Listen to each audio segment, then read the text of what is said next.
এমন কিছু প্রবাসী আছে রে, আমরা তো ঈদের দিনে আনন্দ করি, অনেক প্রবাসী ভাই আছে এরা ঈদের দিনেও তাদের টাইম টু টাইম ডিউটি করতে হয়, কাজ করতে হয়, ঠিক না বেঠিক? যুবক বন্ধুরা আমার, শুধু তাই নয়, আরো কত বুকের মধ্যে চাপা কষ্ট প্রবাসী ভাইদের। বাবা মারা যায়, মা মারা যায়, যদিও ডিজিটাল যুগে ভিডিও কলের মাধ্যমে, হোয়াটসঅ্যাপ মেসেঞ্জার, ইমো সফটওয়্যারের মাধ্যমে যদিও বাবার লাশটা দেখে, মায়ের লাশটা দেখে মনটা পাখির মতো ছটফট করে রে, কিন্তু ইচ্ছে থাকা সত্ত্বেও বাবার জানাজায় অংশগ্রহণ করতে পারে না, মায়ের জানাজায় অংশগ্রহণ করতে পারে না। এমন প্রবাসী আছে না নাই? আজকেও যে এখানে মাহফিলটা হচ্ছে, প্রবাসী ভাইরা হয়তো রেমিটেন্স পাঠাইয়া দিছে, কিন্তু যায়া দেখেন আজকে তাদের মনটা ওইখানে কাজে নয়, মাহফিলে পড়ে আছে। হয়তো মোবাইল ফোনের মাধ্যমে কত মানুষ মোনাজাতে শরীক হওয়ার জন্য, কত বিদেশিরা হয়তো আজকে কাজ কাম ফেলে দিয়া বসে আছে। যুবক ভাইয়ার আমার, এই দুনিয়ার মধ্যে অনেকে শক্তির বাহাদুরি দেখায়, ক্ষমতার জোর দেখায়, বাহাদুরি দেখায়। আব্বারে, একটা বার পূর্বের ইতিহাসে তাকাইয়া দেখেন, এই দুনিয়ার জমিনে যত রাজা ছিল, বাদশা ছিল, যারা একদিন গোটা পৃথিবীকে শোষণ করেছিলেন, এক একটা রাজ্যকে শোষণ করেছিলেন, আজকে কোথায় গেল তাদের বাহাদুরি, কোথায় গেল তাদের হিংসা, কোথায় গেল তাদের তকব্বরি? ওই বড় বড় মানুষগুলোও তো আজকে মাটির সঙ্গে মিশে আছে, কথা বলেন ঠিক না বেঠিক? এই জন্য কবি বলেছেন, এই পৃথিবী যেমন আছে তেমনি ঠিকই রবে, সুন্দর ওই পৃথিবী ছেড়ে একদিন চলে যেতে হবে রে মন, চলে যেতে হবে।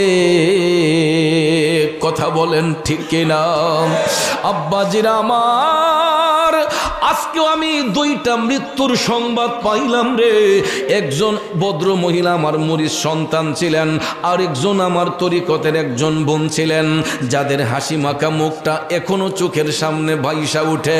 কিন্তু আব্বা, এটাই চিরন্তন সত্য, কুল্লু নাফসিন যায়িকাতুল মাউত, প্রত্যেক আত্মাকেই মৃত্যুর স্বাদ গ্রহণ করতে হবে, ঠিক না বিঠিক? ইসলামপুরের বাবাজিরা, নবীর প্রেমিকেরা, আল্লাহ রাব্বুল আলামিন ওই সমস্ত ব্যক্তিদেরকে ভালোবাসেন যারা দিনদার, যারা মুত্তাকি, যারা পরহেজগার, যারা ইমানদার। কারণ ইমানদার যারা, এরা আল্লাহর বন্ধু হয়। এদেরকে দুনিয়াতে যেমন আল্লাহ পছন্দ করে, এদের কবরটাকেও আমার আল্লাহ সুখের এবং শান্তির বানাইয়া দেয়, ঠিক না বিঠিক? এই জন্য সূরা আল মাইদার 9 নম্বর আয়াতে পাকে আল্লাহ রাব্বুল আলামিন ঘোষণা করতেছেন, বিসমিল্লাহির রহমানির রহিম,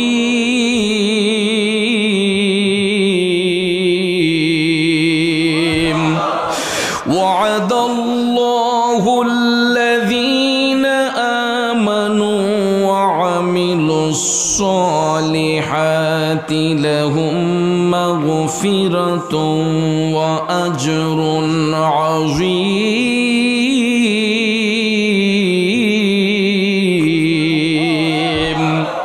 আরো জোরে কোন ঘোষণাকার?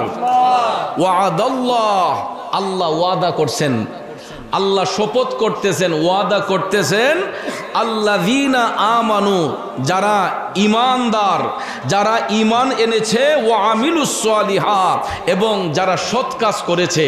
আল্লাহ তাআলা ওয়াদা করতেছেন, যারা ইমান এবং সৎ কাজ করেছে, ইমান এনেছে এবং সৎ কাজ করেছে, লাহুম মাগফিরাতু ওয়া আজরুন আযীম। আল্লাহ বলেন, আমি তাদের জন্য উত্তম ক্ষমা রেখেছি এবং তাদের জন্য উত্তম পুরস্কার নির্ধারণ করে রেখেছি। আরো জোরে কন্যা সুবহানাল্লাহ।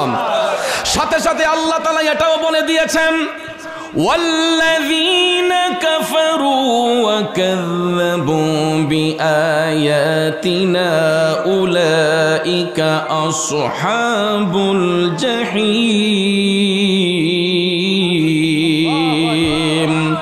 আল্লাহ তাআলা বলেন, হে দুনিয়ার মানুষরা শুনো, সাথে সাথে আল্লাহ তাআলা বলেন যারা কুফরি করেছে এবং আমার বিধানসমূহকে মিথ্যা প্রতিপন্ন করেছে, যারা কুফরি করেছে অর্থাৎ আল্লাহর সৃষ্টির সঙ্গে, আল্লাহ পাকের সঙ্গে যারা কুফরি করেছে, আল্লাহর আদেশের সঙ্গে যারা কুফরি করেছে, আল্লাহ রাব্বুল আলামিন বলেন আমার বিধানগুলোকে যারা মিথ্যা জেনেছে আমি তাদেরকে জাহান্নামের অধিবাসী বানাইয়া দেব এবং তাদেরকে জাহান্নামের মধ্যে আমি খুব তাড়াতাড়ি পাঠাইয়া দেব।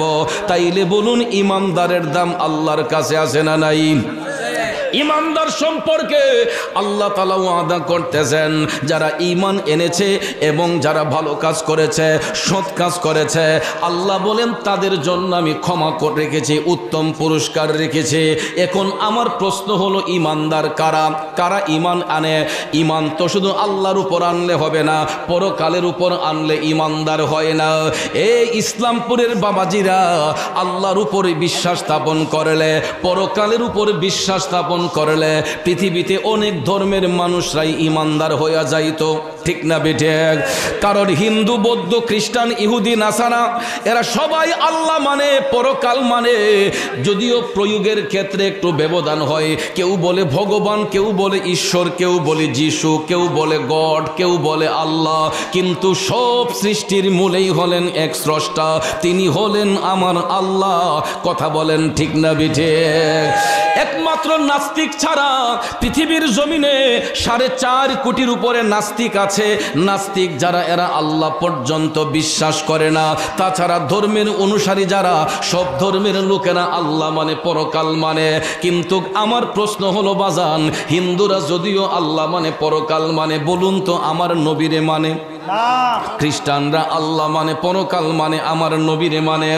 বৌদ্ধরা আল্লাহ মানে, পরকাল মানে, আমার নবী মানে।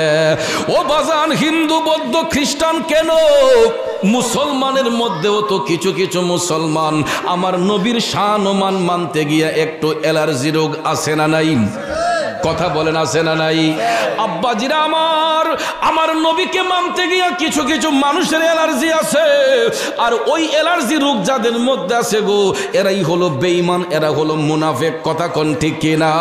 আর বেঈমান মুনাফিক কিন্তু হিন্দু, বৌদ্ধ, খ্রিস্টানের মধ্যে হয় না।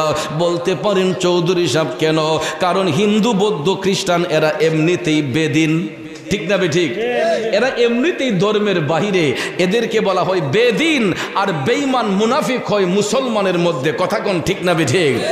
এই জন্য আমার মদিনার কামলিওয়ালা নবী, মায়ার নবী, দয়ার নবী হাদিসে মুবারাকার মধ্যে বলেছেন বেঈমান এবং মুনাফিকদের কাছ থেকে তোমরা সতর্ক থাকবা, কারণ এরা কাফেরের চেয়েও নিকৃষ্ট। এরা কাফেরের চেয়েও নিকৃষ্ট। কারণ বন্ধুরা, কাফেররা তো কুফরি করে কাফের হয়েছে। এরা বেদিন, এরা এমনিতেই ইসলামের শানে বিয়াদবি করে। কিন্তু মুনাফিক বেঈমান চিনা বড় কঠিন ব্যাপার। কারণ এদের পরনের মধ্যে থাকবে জুব্বা, কুর্তা, মুখে থাকবে দাড়ি, মাথায় থাকবে টুপি। এখন তাদেরকে চিনবেন কেমনে? হাদিস শরীফে আল্লাহর হাবিব বলেছেন এমন একটা জামানা আসবে রে, আমার উম্মতের মধ্যে কিছু জাহেল উম্মত, যাদের কথাবার্তা হবে একবারে নবীদের মতো। যাদের কথাবার্তা হবে নবীদের মতো, তাদের বেশভূষা হবে একদম ফেরেশতার মতো, নবীদের মতো, কিন্তু এদের অন্তরটা হচ্ছে মুনাফিক, বেঈমান, অন্ধকার। কথা কোন ঠিক কিনা? এই জন্য ভাইয়েরা আমার, এটা সহিহ মুসলিম শরীফের মধ্যে আমার মদিনার কামলিওয়ালা নবী বলেছেন কিয়ামত সংগঠিত হওয়ার পূর্বে, নবী বলেছেন কিয়ামত সংগঠিত হওয়ার পূর্বে আলেমদের সিনা থেকে এলেম উঠিয়ে নেওয়া হবে। কারণ যেই আলেমরা নিজের স্বার্থে এলেমকে প্রয়োগ করবে, ইসলামের স্বার্থে নয়, এরা সহি কথাগুলা যদি অর্জন করেছে, সত্য বাণী যদি অর্জন করেছে, এটা ব্যক্তি ফায়দা হাসিলের জন্য, এটা সমাজের কোনো উপকারে আসবে না, এদের ব্যক্তি ফায়দা হাসিলের জন্য এলেম কাজ করবে। এই জন্য নবী বলছেন ওই সমস্ত আলেমদের সিনা থেকে এলেমকে বিদূরিত করা হবে।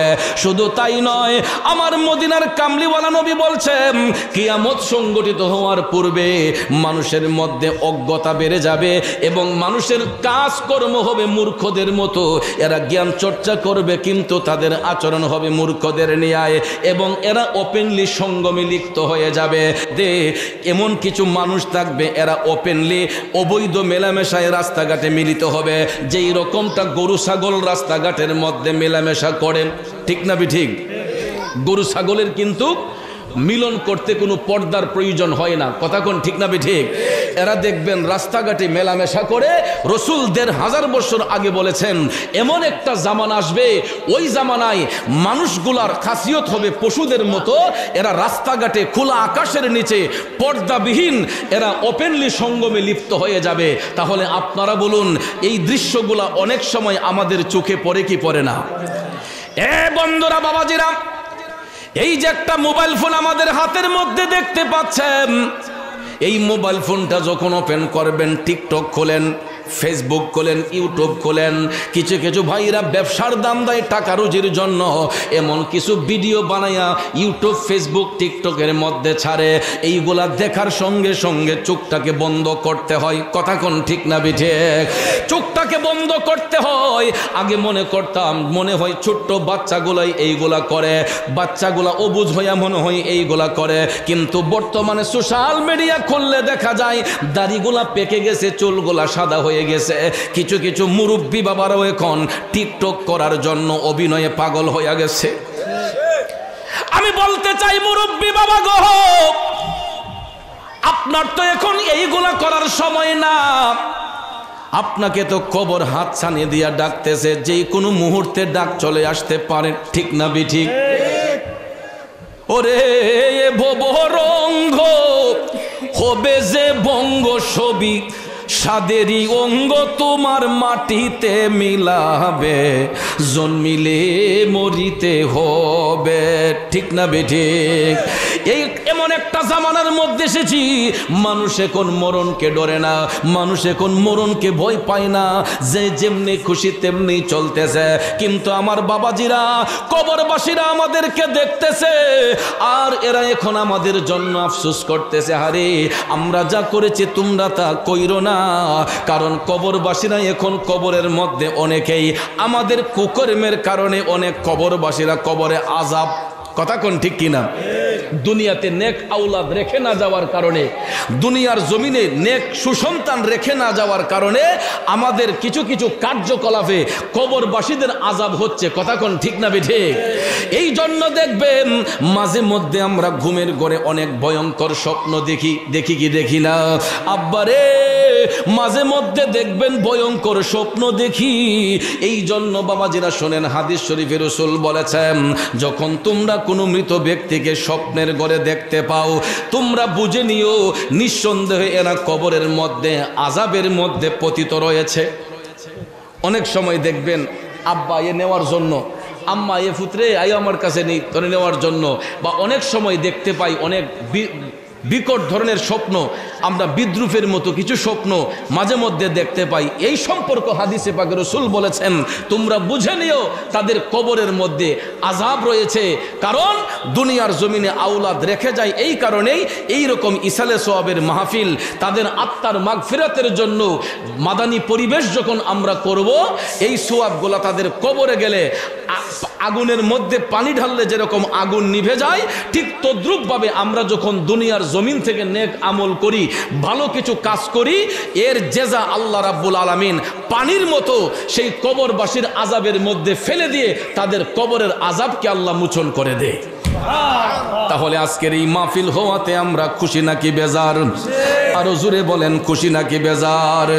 এ নবীর প্রেমিকেরা, ও ইসলামপুরের বাবাজিরা, তাইলে রং তামাশা ছেড়ে দিয়া, চলচাতুরি ছেড়ে দিয়া এখনো সময় আছে। ইত্তাকুল্লাহ, আল্লাহকে ভয় করো, আমার নবীর আদর্শকে বাস্তবায়ন করো রে। কারণ একটা কথা ভুলে যাবেন না, আমার নবীর পক্ষে লোক থাকবে কম, বাতিলের পক্ষে লোক থাকবে বেশি, কিন্তু ভুলে যাবেন না জয় হবে আমার মদিনার কামলিওয়ালা নবীর। ঠিক না ঠিক? ইসলাম কায়েম হওয়ার পর থেকে এ যাবৎ পর্যন্ত ইসলামের যতটা যুদ্ধ সংগঠিত হয়েছে, আপনারা দেখবেন লক্ষ্য করে, প্রত্যেকটা যুদ্ধের ময়দানে ইমানের পক্ষে লোক ছিল কম, বাতিলের পক্ষে লোক ছিল বেশি। ঠিক না ঠিক? তাকান ঐতিহাসিক বদরের দিকে, ইসলামের প্রথম যুদ্ধ, ঐতিহাসিক বদরের যুদ্ধে তাকায়া দেখেন আমার নবীর পক্ষে অংশগ্রহণ করেছিলেন মাত্র 313 জন সাহাবী, ঠিক না বিঠিক? কাফেরের সংখ্যা ছিল 1500-এরও বেশি।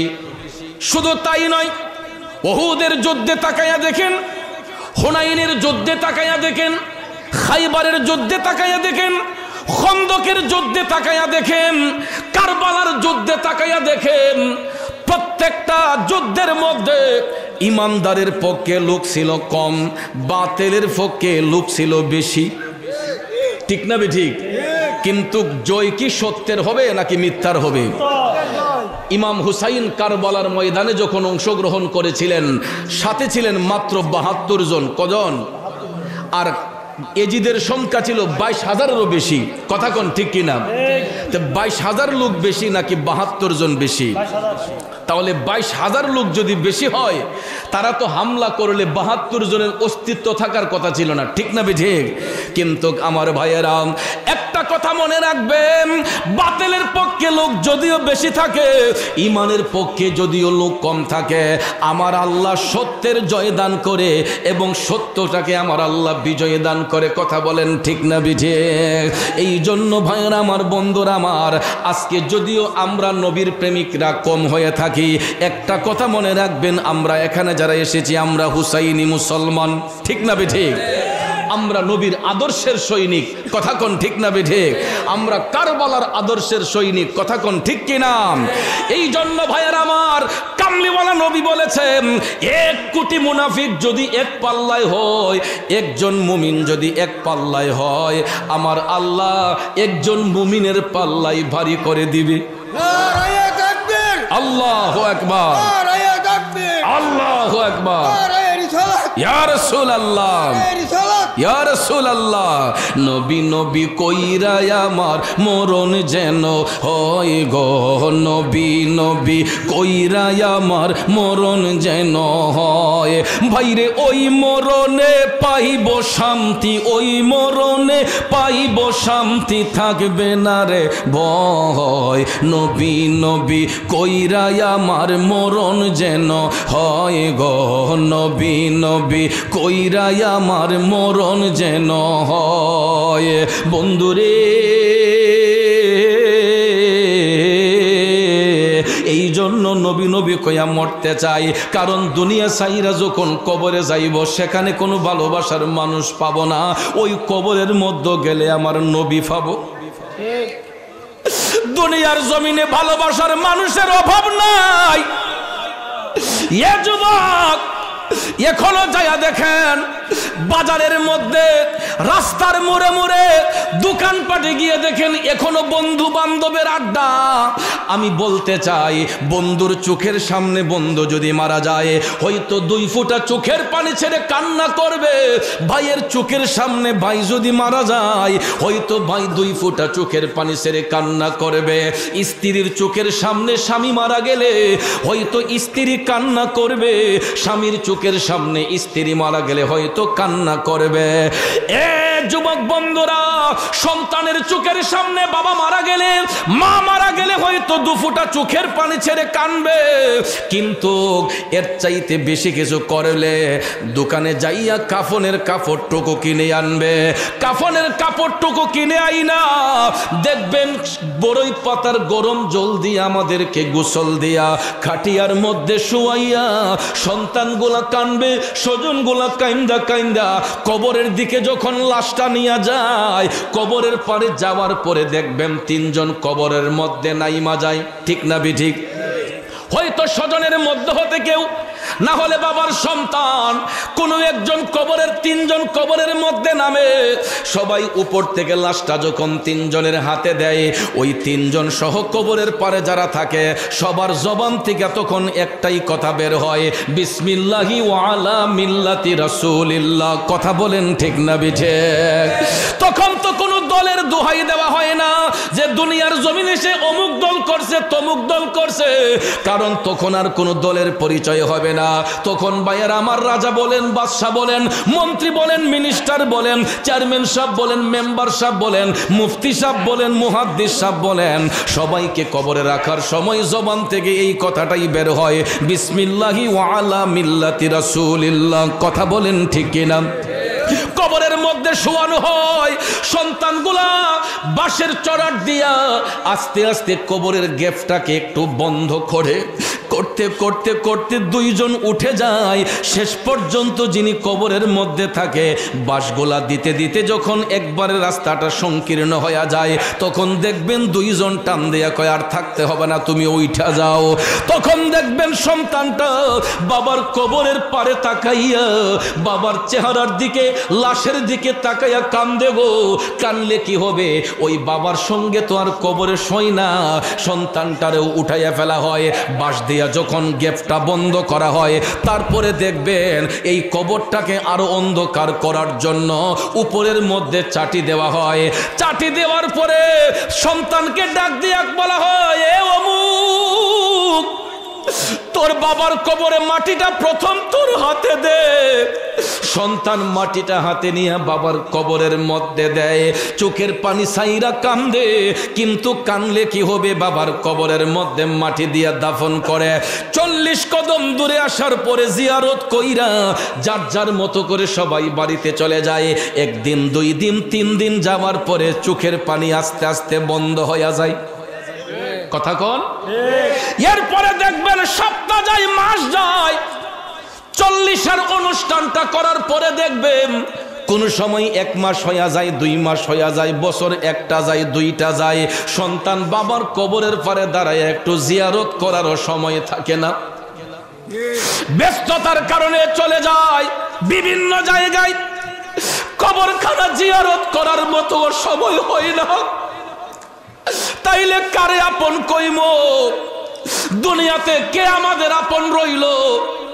মারা যাবার পরে সাদা মার্কিন পইরা কবর গেলে তো আর কেউ আপন হয় না। কিন্তু আব্বারে, ওই কবরের মধ্যে যিনি আমাদেরকে আপন বলে পাশে থাকবেন তিনি হচ্ছেন রহমাতাল লিল আলামিন। কথা বলেন ঠিক না বিঠিক? এই জন্য শায়ের কয়ে, নবী ছাড়া ওই কবরে নাই রে বান্ধব নাই, নবী ছাড়া ওই কবরে নাই রে বান্ধব নাই।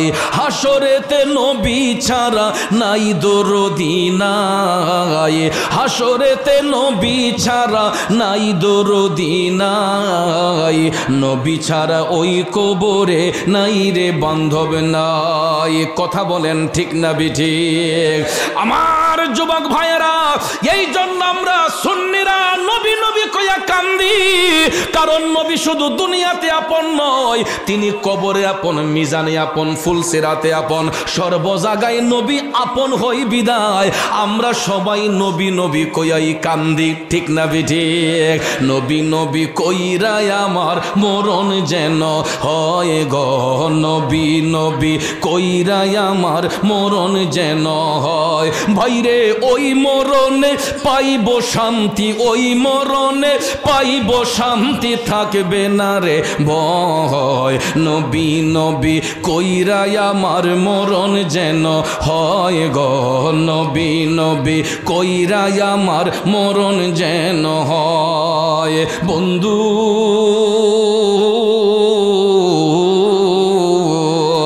আল্লাহর বন্ধু হয়েছিলেন আমার নবীর একজন গোলাম, জিনার নাম হচ্ছে জুনাইদ বুগদাদি রহমাতুল্লাহ আলাইহি। সুবহানাল্লাহ কোন? এই নবীর আওলাদরে দেখা মনে হয়ে গেল, আপনারা হয়তো দেখতেছেন আমাদেরও হাত আছে, উনারও হাত আছে, আমাদের পাও আছে, উনারও পাও আছে, আমাদের তো বডি আছে, উনারও বডি আছে। অনেকে হয়তো মনে করতে পারেন পীর সাহেব হুজুরের গায়ের কাপড়ের চাইতে আমাদের কাপড়টা তো অনেক দামি। কিন্তু আব্বারে, পীর সাহেব হুজুর যেই রঙের পোশাক পরে আসুক না কেন, এইটা ভুলে যাইবেন না উনি হইল আমার নবীর বংশের আওলাদ, আওলাদের রাসূল। ঠিক না ঠিক? এ নবীর প্রেমিকেরা, নবীর আওলাদরে ভালোবাসা, আওলাদে রাসূলের তাজিম অন্তরে রাইখা জুনাইদ বুগদাদি তিনি আল্লাহর বন্ধু হয়েছেন। রাজা বাদশার অধীনে জুনাইদ চাকরি করতেন, কিন্তু আওলাদে রাসূলের দেখা পাইয়া সমস্ত আমৃত্যকে বিসর্জন দিয়া নবীর আওলাদের গোলামির মধ্যে মাশগুল হইয়া জুনাইদ বুগদাদি আল্লাহর বড় ধরনের একজন ওলি হইয়া এখনো তিনি বাগদাদের জমিনে শুয়ে আরাম করতেছে। ঠিক না বিঠিক? এই জন্য আশেক কয়, প্রেমিক কয়, নবীর আওলাদ যখন দেখে মনে বড় আশা রাখে, আওলাদে রাসূল যখন দেখি মনে বড় আশা রাখি, নবীর আওলাদ যখন দেখি মনে বড় আশা রাখি, চরণ দুটি দৌত করি দিয়ে চোখের জল, আমরা নবীজির পাগল, আমরা মদিনার পাগল, আমরা নবীজির পাগল, আমরা মদিনার পাগল। মদিনারি ধুলবালি মোর, মদিনারি ধুলবালি মোর নয়নের কাজল, আমরা নবীজির পাগল, আমরা মদিনার পাগল। কষ্ট হচ্ছে আমার বাবাজিরা, গভীর মনোযোগ ইসলামপুরের বন্ধুরা শোনো রে, আওলাদে রাসূলের কেমন শান। আমার নবীর দেখা পাওয়ার জন্য জুনাইদ বুগদাদি তিনি সব সময় নবীর আওলাদকে ভালোবাসতেন।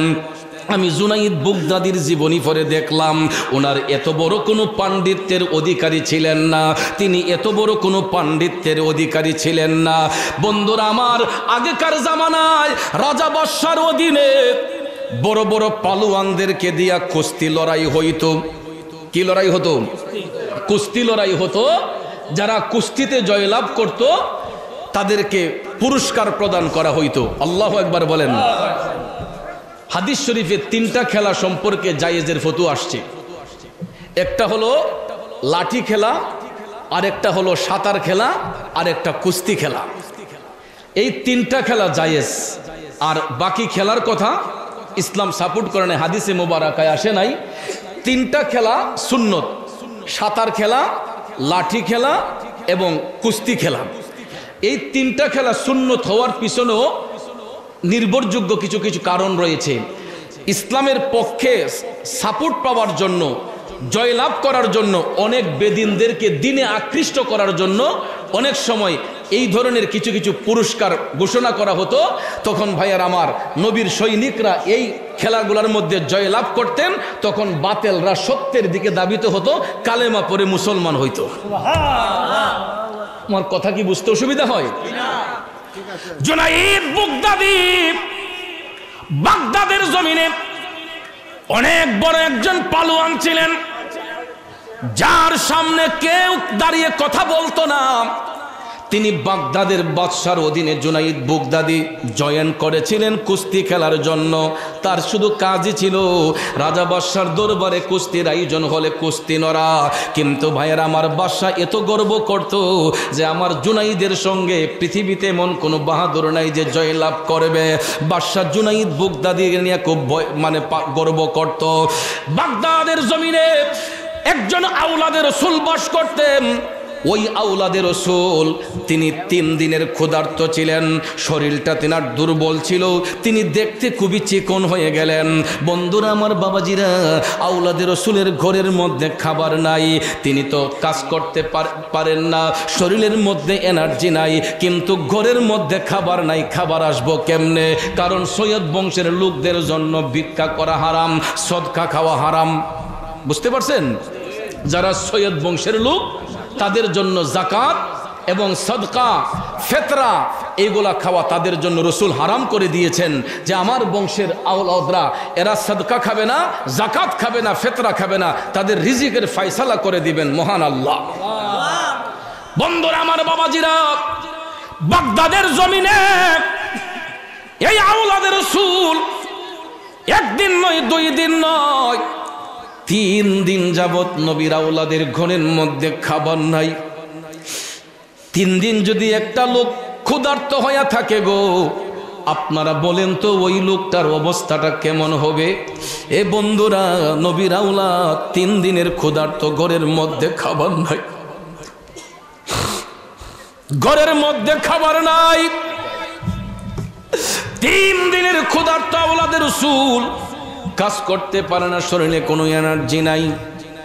হঠাৎ করে দেখা যায় বাগদাদের অলিতে গলিতে একটা এলান শোনা যাচ্ছে, আগামী কালকে বাদশার বাড়িতে কুস্তি লড়াই হবে, জুনাইদ বুগদাদির সঙ্গে কুস্তি খেলা হবে। যদি কোনো বাহাদুর জুনাইদ বুগদাদির সঙ্গে কুস্তি লইয়া জয়লাভ করতে পারে, তাকে 10,000 দিরহাম পুরস্কার প্রদান করা হবে। কয় হাজার? তখনকার সময়ের 10,000 দিরহাম বর্তমান সময়ের 10 লক্ষ টাকার উপরে হবে। ঠিক না ঠিক? আরো বেশি হতে পারে। কথা বলেন ঠিক কিনা? গভীর মনোযোগ আমার বাবাজিরা। আওলাদে রাসূলের সম্মানটা কেমন দেখো রে। হে যুবক, বাগদাদের অলিতে গলিতে এলান শোনা যাচ্ছে, আগামী কালকে বাদশার অধীনে জুনাইদ বুগদাদির সঙ্গে কুস্তি লড়াই হবে। যদি কোনো বাহাদুর জুনাইদ বুগদাদির সঙ্গে জয়লাভ করতে পারে, তাকে 10,000 দিরহাম পুরস্কার প্রদান করা হবে। এলানটা যখন অলিতে গলিতে যাইতেছে, হঠাৎ করে দেখা যায় নবীর আওলাদ 3 দিনের ক্ষুধার্ত চিকন এই দুর্বল মানুষটা হঠাৎ করে এলানটা শুনলেন যে জুনাইদ বুগদাদির সঙ্গে কুস্তি লড়লে 10,000 দিরহাম পুরস্কার পাওয়া যাবে। এই নবীর আওলাদ বুক বড় আনন্দ নিয়ে তিনি মনের খুশিতে বলতেছেন, আমি তো একটা সুযোগ পাইতে পারি যে জুনাইদ বুগদাদি তো নবীর আওলাদরে ভালোবাসে, আমি তো কুস্তি লইয়া জয়লাভ করতে পারবো না। যদি একবার ময়দানে যাইয়া জুনাইদের কানের মধ্যে আমি পৌঁছাতে পারি আমি নবীর বংশের আওলাদ, হয়তো জুনাইদ বুগদাদি আমারে ইজ্জত দিবে, আমাকে হয়তো এই পুরস্কারটা আনার সুযোগ করে দিবে। ঠিক না ঠিক? বন্ধুরা আমার, সত্যি সত্যি দেখা যায় পরের দিন বাদশার বাড়ির মধ্যে হাজার হাজার লোক কুস্তির আয়োজন হলো। বাদশা ডাক দিয়া কয়, জুনাইদ তুমি ময়দানে যাও। কুস্তির ড্রেস আপ পইরা জুনাইদ বুগদাদি যখন ময়দানের মধ্যে গেলেন, লুকে লুকারণ্য, চতুর্দিকে শুধু মানুষ আর মানুষ, চতুর্দিকে মানুষ আর মানুষ। ও যুবক, এমন সময় জুনাইদ বুগদাদি ময়দানের মধ্যে, বাদশা ডাক দিয়া কয়, কেউ আসনি রে আমার জুনাইদের সঙ্গে কুস্তি নরবা? বড় বড় বাহাদুররা জুনাইদ বুগদাদির সঙ্গে কুস্তি নড়তে আসলেন। কিছুক্ষণ পর দেখা যায় এই মাজলিসের মধ্যে চিকন দুর্বল মানুষটা 3 দিনের ক্ষুধার্ত এই আওলাদে রাসূল এই ময়দানের মধ্যে আইসা হাজির। তখনও তো কেউ জানে না তিনি নবীর বংশের আওলাদ, তখনও কেউ জানে না, তখনও কেউ জানে না তিনি আমার নবীর বংশের আওলাদ। পরিচয়টা গোপন, কেউ জানে না তিনি নবীর বংশের আওলাদ। হঠাৎ করে জুনাইদ বুগদাদি যখন ময়দানে, বাদশা ডাক দিয়া কয়, কেউ আসনি রে আমার জুনাইদের সাথে কুস্তি নরবা? একজন বাহাদুর দাঁড়াইলো। দাঁড়ানোর পরে জুনাইদ বুগদাদি যখন কোমরে হাত দিয়া যখন দাঁড়াইলেন, তাকে যখন ময়দানে ডাকতেছেন, ওই পালোয়ানটা জুনাইদ বুগদাদির চোখের দিকে তাকানোর পরেই তার ভিতরে কম্পন শুরু হয়ে গেছে। তখন সে মাথাটা নিচু করে একটা দৌড় দিয়া ময়দান থেকে পলায়ন করছে। সাহস করে না।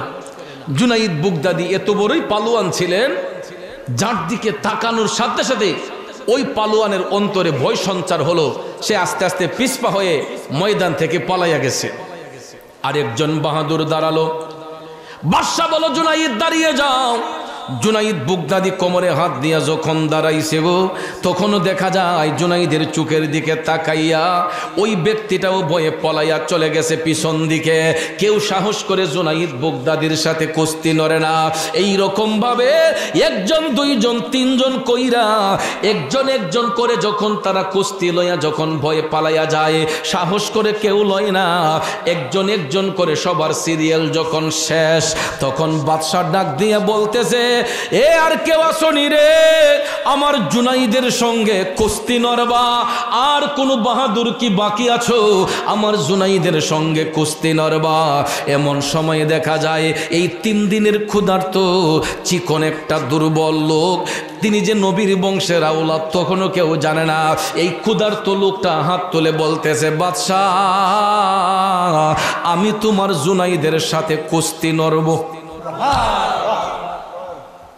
সবাই হাসি শুরু করছে, দর্শক গ্যালারিতে যারা ছিল এরা হাসি শুরু করছে, বেটা খায়া বুঝি কাম নাই, এত বড় বড় ফালুয়ানরা জুনাইদ বুগদাদির দিকে ভয়ে পালাইয়া গেছে, আর তোমার মতো একটা দুর্বল মানুষ তুমি এসেছো জুনাইদ বুগদাদির সাথে কুস্তি নরবা, আর বুঝি কয়া কাম পাও না। সবাই ওনাকে ধমকাতে শুরু করলো, নবীর আওলাদরে ধমক দিতে শুরু করলো। কিন্তু নবীর আওলাদ ডাক দিয়া কয়, বাদশাহ তুমি আমাকে অবহেলা করো না, আমি অবশ্যই জুনাইদ বুগদাদির সাথে কুস্তি নয়া জয়লাভ করতে পারবো। জুনাইদ বুগদাদি তখনও জানেন না তিনি যে নবীর বংশের আওলাদ। সুবহানাল্লাহ কোন আল্লাহু আকবার, আল্লাহু আকবার, ইয়া রাসূলুল্লাহ। জুনাইদ বুগদাদি তখনও জানেন না তিনি যে নবীর বংশের আওলাদ। কষ্ট হইতেছে, ইডাই বেটার আবেগ, ভালোবাসা, এশকো, কথা কোন ঠিক না ঠিক? কারণ ইমানি জজবা ইমানদারদেরই থাকে, কথা কোন ঠিক না ঠিক? কারণ আওয়াজটা দিছে আমার কানে টপটপি করতেছে সিধা, কারণ বয়স তো মাশাআল্লাহ আমার মনে হয় 70-এর কম না, 73 বছর। তো চিন্তা করেন ওখানে যে আওয়াজ দেয় বোঝা গেছে একটা ফুলাফানে আওয়াজ দিতেছে, কথা কোন ঠিক না ঠিক? বাবারে এই সমস্ত লোকগুলা এদের ইমান তাজা, কথা কোন ঠিক না ঠিক? আর বর্তমানে কিছু ফেতনার যুগে কিছু মানুষ আছে এই লোকগুলার ইমানটাও হরণ করার লাগে চাইর মধ্যে উপসে পড়ে লাগে রয়েছে। কিন্তু যত কিছু করেন আব্বা, ইমানদারদের ইমান হরণ করা এত সহজ না, কথা কোন ঠিক না ঠিক? আমার বাবাজিরা মনোযোগ, লম্বা চোরা কথা বলবো না। বলতেছিলাম কি, জুনাইদ বুগদাদি তখনও জানতেন না তিনি নবীর বংশের আওলাদ। হে যুবকের দলেরা দেখো রে, বাদশা ডাক দিয়া কয়, এ চিকন লোক তোমার এত বড় সাহস, বড় বড় পালুয়ানরা আমার জুনাইদকে দেখে ভয়ে পালাইয়া যায়, তোমার মতো লোক আসো আমার জুনাইদের সাথে কুস্তি নরবার, বুঝি কাম পাও না? বসো মিয়া বসো। আওলাদ রাসূল কায়দা কায়দা বলতেছে, না আমি অবশ্যই জুনাইদের সঙ্গে কুস্তি লইয়া জয়লাভ করব। একবার দুইবার তিনবার বলার পরে বাদশা কয়, তোমার এতই যেহেতু শখ, আচ্ছা যাও বুঝো গিয়ে আমার জুনাইদের লগে। অনুমতি দিল। আল্লাহু আকবার কোন। আপনারা বলেন আওলাদের রাসূল কি কুস্তি লওয়ার উদ্দেশ্যে যাচ্ছেন? না, নবীর আওলাদ কুস্তি লওয়ার জন্য যায় নাই। অনুমতি পাবার পরে জুনাইদ বুগদাদি তখনও জানেন না তিনি যে নবীর বংশের আওলাদ। জুনাইদ তো ময়দানের মধ্যে বীরের বেশে দাঁড়িয়ে আছে। এ বন্ধু দেখো রে, মোহব্বত কারে কয়, নবীর ভালোবাসা কারে কয়? যুবক বাবাজিরা দেখো রে, আওলাদের রাসূল তিনি যখন ময়দানের দিকে যাচ্ছেন জুনাইদ বুগদাদি তখনও জানে না, কিন্তু নবীর আওলাদ হাইটা হাইটা যখন ময়দানের মধ্যে গেলেন, টপ টপ করে চোখের পানিগুলা ঝরতেছে, নবীর আওলাদ কাঁদতেছে।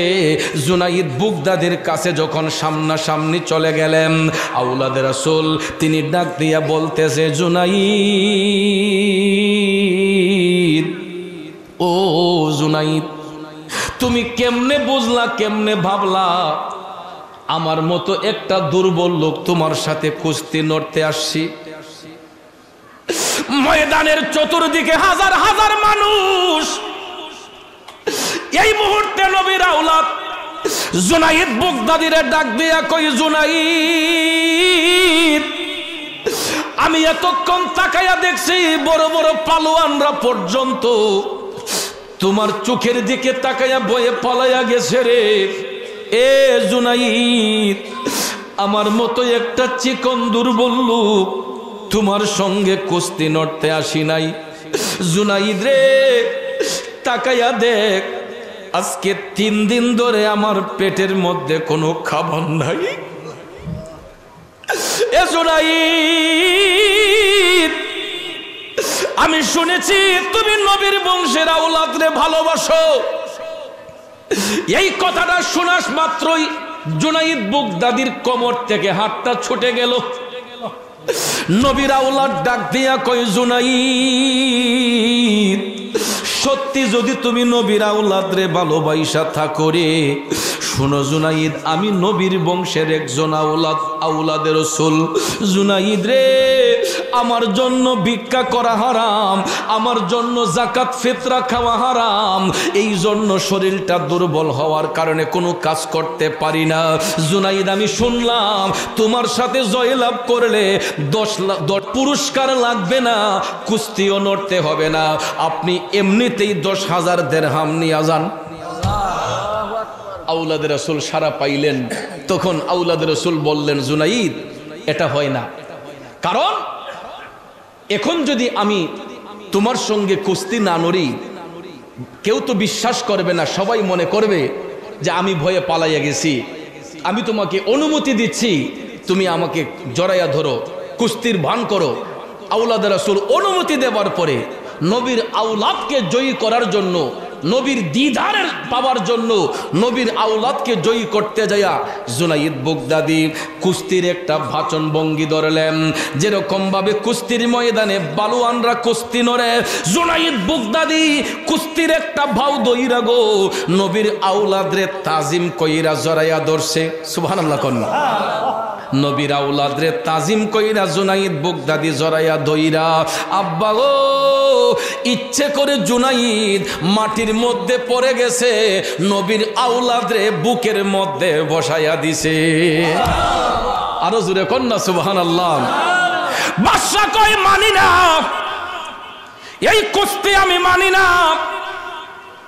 একটা চিকন দুর্বল লোকের কাছে আমার জুনাইদ কখনো হাঁটতে পারে না, এই কুস্তি আমি মানতে পারি না, আমি পুনরায় আবার কুস্তি দেখতে চাই। বাদশা অনুমতি দিল, পুনরায় আবার কুস্তি দেখবে। আবারও জুনাইদ দাঁড়ালেন, নবীর আওলাদ দাঁড়ালেন। জুনাইদ বুগদাদি টপ টপ করে চোখের পানি সাইরা কাঁদতেছে। আওলাদ রাসূল ডাক দিয়া কয়, জুনাইদ, আজকে 3 দিন ধরে আমার পরিবারের মধ্যে কোনো খাবার নাই। তখন আবার আওলাদ রাসূল অনুমতি দেওয়ার পরে গো জুনাইদ বুগদাদি নবীর আওলাদরে আবারও তাজিম কইরা জড়াইয়া ধইরা দ্বিতীয়বারও ইচ্ছে করে জুনাইদ মাটিতে পড়ে গেছে, নবীর আওলাদরে বুকের মধ্যে বসাইয়া দিছে। আর তো বাদশার কোনো জবাব নাই। একবার হেরেছে, দ্বিতীয়বার তো হারার কথা না, ঠিক না বেঠিক? একবার হারছে, দ্বিতীয়বার তো হারার কথা নয়। এখন তো দেখা যায় চিকন লোকের শক্তি বেশি, কিন্তু ভাইয়ের আমার ইজ্জত দান করছে নবীর আওলাদ রে, নবীর আওলাদকে সম্মান দিয়েছে জুনাইদ বুগদাদি। কথা কোন ঠিক কি নাম? এখন তো ভাইয়ের আমার সবাই মনে করছে জুনাইদ বুগদাদি পলায়ন করছে, এখন বাদশা তো পুরস্কার দিতে বাধ্য। 10,000 দিরহাম নবীর আওলাদকে হাতের মধ্যে পুরস্কার তুলে দিল। এবার জুনাইদ বুগদাদি নবীর আওলাদের হাতে পুরস্কার দেখা খুশি না বেজার? জুনাইদ বুগদাদি কয়, আমি দুনিয়ার মানুষের কাছে অপমানী হইলেও নবীর আওলাদকে তো সম্মান দিছি, এর পুরস্কার তো অবশ্যই আল্লাহ আমারে দিবে। ঠিক না বে ঠিক? এ বাবাজিরা আমার, বন্ধুরা আমার, দেখো রে, নবীর আওলাদরে সম্মান দিলে কি লাভ হয়? আওলাদের রাসূল পুরস্কার গ্রহণ কইরা, নবীর আওলাদ পুরস্কার গ্রহণ কইরা জুনাইদ বুগদাদির পিঠে এবং মাথার মধ্যে হাত বুলাইয়া বললেন, জুনাইদ, তুমি আমাকে যেই ইজ্জত দান করছো, অবশ্যই আল্লাহ রাব্বুল আলামিন তোমাকে সম্মানিত করবে। আওলাদ রাসূল দোয়া কইরা গেছে, জুনাইদ, তুমি যে আমার ইজ্জত দিছো, আল্লাহ রাব্বুল আলামিন এর বিনিময়ে অবশ্যই তোমাকে আল্লাহ পুরস্কৃত করবে। এই বলে নবীর আওলাদ পুরস্কার নিয়ে বাড়িতে যাচ্ছেন। ওইদিকে জুনাইদ বুগদাদি কুস্তির ময়দান থেকে বাদশার বাড়ির মধ্যে ঢুকতে গেলেন। বাদশা ডাক দিয়া কয়, জুনাইদ, যেখানে দাঁড়িয়ে আছো সেখানে থাকো, আর একটা কদম ভিতরে দিবা না। তুমি এখন থেকে আমার দরবারের বাইরে থাকবা এবং এই মুহূর্তে আমি তোমাকে সাসপেন্ড করলাম।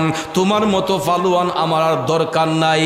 তুমি এই আজকে হাজার হাজার মানুষের সামনে আমারে বেইজ্জতি করেছ, তুমি আজকে সবার সামনে আমারে বেইজ্জতি করছো। একটা চিকন লোকের কাছে যেই ব্যক্তি টিকতে পারে না, সে আমার দরবারের ফালুয়ানের চাকরি করতে পারে না। যাও তুমি এখান থেকে প্রতারিত। বাদশা অপমান কইরা জুনাইদ বুগদাদির চাকরি থেকে বাদ দিয়া দিছে। আব্বাজি আপনারা বলেন কোনো অসুবিধা আছে? দুনিয়ার বাদশার কাছে অপমানী হইলেও জুনাইদ বুগদাদি এমন একজন বাদশার কাছে সম্মানিত হয়েছে যিনি হলেন বাদশারও বাদশাহ। ঠিক না বেঠে?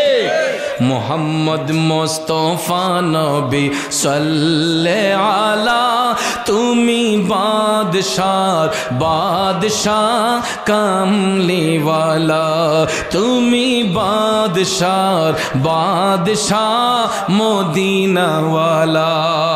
খারাপ লাগতেছে বন্ধুরা?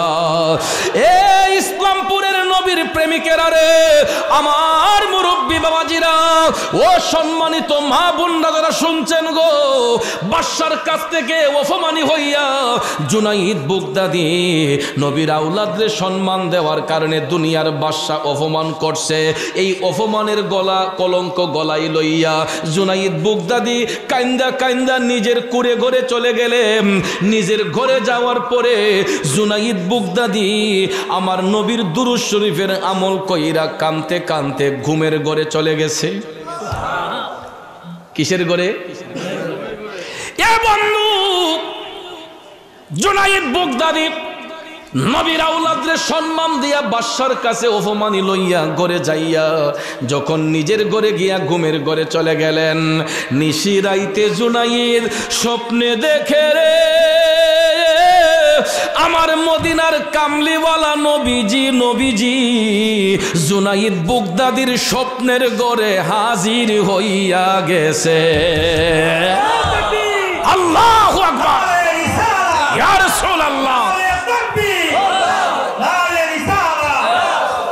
দিদারে মুস্তাফা, দিদারে মুস্তাফা কবে হবে যে অপেক্ষায় রত আছে এই দুটি নয়ন যে শয়নে স্বপনে স্মরণে মুস্তাফা, শয়নে স্বপনে স্মরণে মুস্তাফা আমায় সর্বদা বিভোর করে দে মদিনায় কবে যাব আমি যে, মদিনায় কবে যাব আমি যে। আশায় আছি গোলাম, আশায় আছি গোলাম মদিনায় যাবার যে, মদিনায় কবে যাব আমি যে। আমার নবীর রওজা শরীফ দেখতে মনটা চাই কি চাই না? সোনার মদিনা যেতে মনটা কাঁদে কি কাঁদে না? এ নবীনগরের বাবাজিরা রে, আমি যখন সৌদি আরবে যাই, মদিনা শরীফে যাইয়া যখন অনেক বাঙালির দেখা পাই, বেশিরভাগ নবীনগরেরই। গত বছর যখন গেলাম, গিয়ে দেখি নবীনগরের ফুলাপান অভাব নাই। এই টিয়ারা, তারপরে এই আপনাদের ইসলামপুরেরও আছে, তারপরে আপনার এই কনিকারা গ্রামের, শালকান্দি গ্রামের কিছু কিছু ছেলে, এর মধ্যে আমার ভক্ত আছে। তো জিজ্ঞেস করলাম তোমাদের অবস্থাটা কি, রুজি রোজগার ভালো নি? হুজুর রুজি যদি না হতা হে যে একটা শান্তিতে আছি হুজুর, টাকা লাগবে না। কেন? যখন নবীজির রওজা শরীফের দিকে তাকাই তখন মনে করি যে যদি মরণ রইহানো হয় এরপরও শান্তি। রওজা শরীফে, মদিনা শরীফে যাদের ডিউটি পড়ছে, এরা কয় হুজুর যদি বিদেশ না আসতাম আর যদি ইহানো ডিউটি না পড়তো তাইলে নয়ন জোড়ায় আমার নবী রওজা শরীফ দেখতে পারতাম না। কারণ আমার প্রবাসী বাঙালিরা অনেকেই যারা মদিনা হেরেমে ডিউটি করে, এরা তো কন্টিনিউ আমার নবীর রওজা শরীফ জিয়ারত করতেছে। হুজুর টাকা না পেলেও শান্তি, টাকা যদি নাও পাই এরপরও আমার নবীর কদমে শান্তি। কথা কোন ঠিক না ঠিক? এই জন্য আমি ওদম গুনাহগারে লিখেছিলাম, মদিনায় কবে যাব আমি যে, আশায় আছি গোলাম মদিনায় যাবার যে, মদিনায় কবে যাব আমি যে। প্রায় এক যুগ আগে লিখছিলাম। আল্লাহ রাব্বুল আলামিন এই লেখার উসিলায় বহুবার আল্লাহ মক্কা শরীফ মদিনা শরীফের মুসাফির বানাইছে। নবীর রওজা শরীফে আরজি দিয়ে আসছি, নবী গো অন্তত প্রতি বছর একবার হইল আপনার কদমে যাতে আসতে পারি একটু নজর রাখবেন। আল্লাহর কাছে আরজি দিছি, কাবা শরীফের গিলাফে ধরে কইছি, আল্লাহ যদি দুনিয়াত বাঁচাই রাখো অন্তত বৎসরে একবার আল্লাহ তোমার বাড়ির মধ্যে হাজিরা দেওয়াইও। এখন বাকিটা আল্লাহর উপরে ভরসা, চেষ্টা করি এই বছরও নিয়ত আছে যাবার, আল্লাহ যদি কবুল করে। আপনাদের কি মনে চায় না? এ বন্ধু, আমার নবীর রওজা শরীফে যা দেখার জন্য মনটা বেকুল হয়ে থাকে প্রত্যেকটা মানুষের। জুনাইদ বাগদাদী নবীর আওলাদরে স্বপ্নে দেখলো, নবীর আওলাদকে সম্মান দিয়া ঘুমের ঘরে যাইয়া স্বপ্নে দেখতেছে আমার মদিনার কামলিওয়ালা নবী জুনাইদ বাগদাদীর ঘরের মধ্যে স্বপ্নের ঘরে আইসা হাজির হইয়া গেছে। নবী ডাক দিয়া কয়, জুনাইদ, ও জুনাইদ, তুমি আমার আওলাদরে ইজ্জত দিয়েছো। নবীর আওলাদরে ইজ্জত দিলে নবী দেখে নিও, কথা কোন দেখে কিনা? আমার নবী ডাক দিয়া কয়, জুনাইদ, তুমি আমার আওলাদরে ইজ্জত করেছো, এই জন্য আমি স্বয়ং রাসূল হাজির হয়ে গেলাম তোমাকে পুরস্কার দেওয়ার জন্য। পুরস্কার নিয়ে আমি নবী হাজির হলাম তোমাকে দেওয়ার জন্য। জুনাইদ বাগদাদীকে আমার নবী স্বপ্নের ঘরে বলতেছে, জুনাইদ বলো তুমি কি চাও, কি দিয়া তোমার আমি খুশি করব। টপ টপ করে ঘুমের ঘরে জুনাইদ বাগদাদী স্বপ্নের ঘরে চোখের পানি চাইরা কান্দে। আমার মদিনার কামলিওয়ালা নবীর কদম মুবারকে পইরা জুনাইদ কয়, নবী গো, আমি ওই দিনটার অপেক্ষায় ছিলাম। আমি এই জন্য অন্তর থেকে নবীর আওলাদকে তাজিম করতাম একমাত্র আপনি নবীর দিদার পাবার জন্য। নূরের নবী গো, আমি জুনাইদ আর কিছু চাই না, আপনি নবীর দেখা পেয়েছি, এটাই আমার জন্য যথেষ্ট। ঠিক না ঠিক? আচ্ছা, আমার রাসূল বললেন, না জুনাইদ, তুমি কিছু একটা চাও। আপনারা বলেন, যদি জুনাইদ বাগদাদী বলতেন, ইয়া রাসূলুল্লাহ, বাগদাদের বাদশাহীটা আমি চাই, আমার নবী দিতে পারতেন কিনা? যদি বলতেন, নবী গো, বাগদাদের জমিনে আমারে সবচেয়ে বড় টাকাওয়ালা বানিয়ে দিয়ে যান, আমার নবী দিতে পারতেন কিনা? কিন্তু বাবাজি, যারা মুত্তাকি, যারা মুমিন, যারা পরহেজগার, এরা দুনিয়ার সম্পদ, দুনিয়ার টাকাকে এরা পরোয়া করে না। এরা শুধু আল্লাহ রসুলের গুণগান গেয়ে এরা দুনিয়ার জমিন থেকে হাসি মুখে বিদায় হতে চায়। মুমিনরা শুধু আমার নবী চায়, কথা কোন ঠিক না ঠিক? মুমিনরা শুধু নবীর দিদার কামনা চায়, কথা কোন ঠিক না ঠিক? এই জন্য যুবক ভাইয়ের আমার, পিছনে বাবাজিরা তোমরা কথা বললে কষ্ট হয়, আপনাদের কি খারাপ লাগতেছে? মাশাআল্লাহ, এখন লোক সংখ্যা বাড়ছে, প্রথমে একটু কম ছিল, অনেকে বেড়েছেন, আলহামদুলিল্লাহ আরো বাড়বে যদি আমরা একটু সামনে আগাইয়া বসি। একটু দুরূদ শরীফের আমল করেন জুমার রাতে, আর পিছনের ভাইদেরকে আমি বসার আহ্বান করব, একটু দুরূদ শরীফ পড়েন। আল্লাহুম্মা সাল্লি আলা, আগে যান, মুহাম্মাদ নবী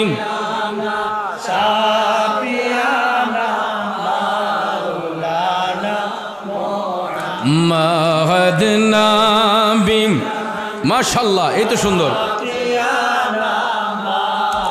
লানা মুহাম্মাদ এমন নবীজির উম্মত আমরা, যেই নবীর নাই তুলনা, যাহার উপর দুরুদ বেজেন দয়াল প্রভু রব্বানা।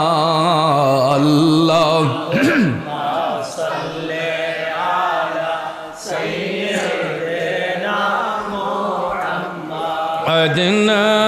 নবিয়ানা শাফিয়ানা মনোযোগ আমার বাবাজিরা, বলতেছিলাম কি, আমার নবী কামলিওয়ালা স্বপ্নের ঘরে ডাকতেছেন, ও জুনাইদ কিছু একটা চাও। জুনাইদ বুগদাদি কয়, নবী গো, চাইতে যদি হয় আমার একটু অনুমতি দেন, আমি আপনার নুরানি কদম মোবারক একটা চুম্বন দিতে চাই। আমি 2 কদমে চুমু খাবো, চরণ ধুলি মাখবো গাই, পাইলে নিরালাই গো নবী, পাইলে নিরালাই, পাইলে নিরালাই গো নবী। 2 কদমে চুমু খাবো, 2 কদমে চুমু খাবো, চরণ ধুলি মাখবো গাই, পাইলে নিরালাই, আয় পাইলে নিরালাই গো নবী। জুনাইদ বুগদাদি ডাক দিয়া কয়, নবী গো, চাইতে যদি হয় আমারে অনুমতি দেন, আমি আপনার নুরানি কদম মোবারক একটা চুম্বন দিতে চাই। আমার নবী কামলিওয়ালা ডাক দিলেন, জুনাইদ তোমারে অনুমতি প্রদান করা হলো। স্বপ্নের গড়ে জুনাইদ বুগদাদি আমার জিন্দা নবীর নুরানি কদম মোবারকের চুম্বন দেওয়ার সাথে সাথে তিনি স্বপ্ন থেকে জাগ্রত হয়ে গেলেন। আরো জোরে কন্যা সুবহানাল্লাহ। এবার জুনাইদ বুগদাদি যে আমার নবীর স্বপ্নের ঘরে পাইলেন, এটার প্রমাণ কি বাবাজিরা আমার? জুনাইদ বুগদাদির জীবনী পড়লে পাওয়া যায়, নবীর দিদার পাওয়ার সাথে সাথে জুনাইদ বুগদাদির সিনাকে আমার আল্লাহ প্রশস্ত কইরা দিছে এবং ওনার পুরাটা চেহারা নূরান্বিত হয়ে গেছে। যে কেউ তাকালে, জুনাইদ বুগদাদির চেহারার দিকে তাকালে সবাই মনোমুগ্ধকর হয়ে যায় এবং পাগল পারা হয়ে যায়, জুনাইদের প্রেমে আসক্ত হয়ে যায়, তার দিকে সবাই ঝুঁকে যায়। তখন জুনাইদ বুগদাদি নবীর দিদার হাসিলের পরে তিনি যখন দিনের বেলা যখন রাস্তা দিয়ে হাঁটতেছেন, তখন এলাকার লোকজন দেখতেছে জুনাইদের চেহারার মধ্যে নূরে ঝলঝল করতেছে। কই কি ব্যাপার জুনাইদ, তোমাকে দেখলাম একদিন আগেও তোমার চেহারাটা মলিন, একদিন আগেও দেখলাম তোমার চেহারাটা মলিন, তুমি একদিনের ব্যবধানে এত সুন্দর হয়ে গেলা, এত নূরান্বিত ভাব তোমার মধ্যে আসলো জুনাইদ, আমরা তো এই বিষয়টা বুঝতেছি না।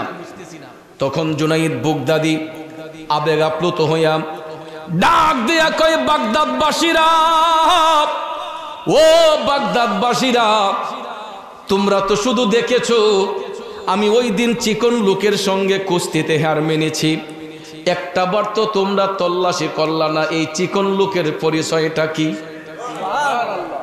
সবাই কয় আসলে তো ঠিক, আমরা তো দেখছি একটা চিকন লোক কুস্তিতে গেল, কিন্তু একবারও তো জিগাইলাম না তার পরিচয় কি, বাড়ি কোথায়, কি আসল বিষয়, এই সম্পর্কে তো কেউ জানার চেষ্টা করলাম না। তখন সবাই কয়, জুনাইদ একটু বলো না, আমরা তো আসলে কল্পনাতীত যে একটা এই লোকের কাছে তুমি কিভাবে হার মানবা, এই লোকটা কে, কি তার পরিচয়? জুনাইদ বুগদাদি কয়, হ্যাঁ এখন আসুন জায়গায় পরিচয়টা নেন।